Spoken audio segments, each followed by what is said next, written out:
Well, let's put some faces to this name. A lot of people don't like to do this, but I think it's very helpful. Very helpful. And, Paul didn't have any problem calling names. So, who are the leading progressive Christians that may be popular today?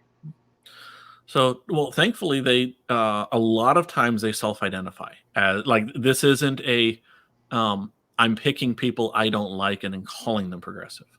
There's actually, like I mentioned, Mark Sandlin. He's a co-executive director of progressivechristianity.org. In my research, that's the largest progressive Christian ministry I believe, in the world.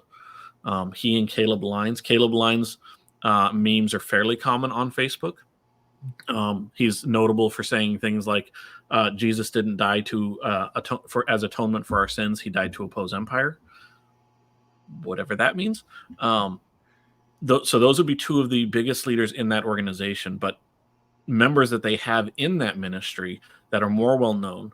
Roger Wolseley published the book Kissing Fish, or the Kissing Fish book, which is extremely popular. Brian McLaren is a staple within the movement. He also came from the Emergent Church back about 20 years ago.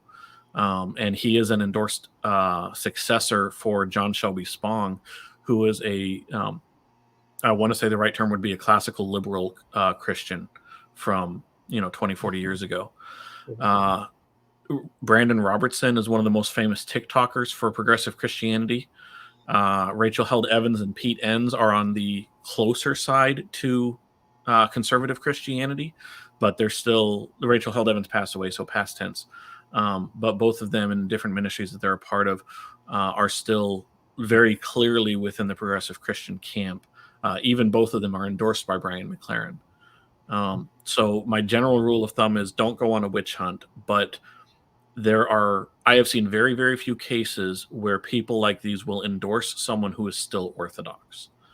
So if they're platforming with them, if they're at the Wild Goose Festival, if they're in the progressivechristianity.org ministry, if they're in Choir Publishing, QUOIR, almost guaranteed it's going to be progressive Christian.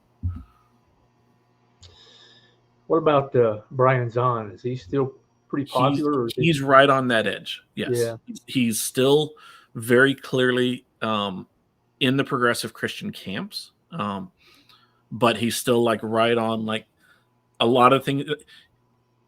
When I say the edge, it's people who are clearly associated with them, clearly have issues with positively affirming primary Christian doctrines, but don't come out and reject them as openly as others do. Gotcha. So there, and it's, I mean, in fairness, we also have evangelicals on that end too, that are like, yeah, I wish they'd stop calling themselves evangelical because they're like right there. But yeah, it's the day that we live in. It is.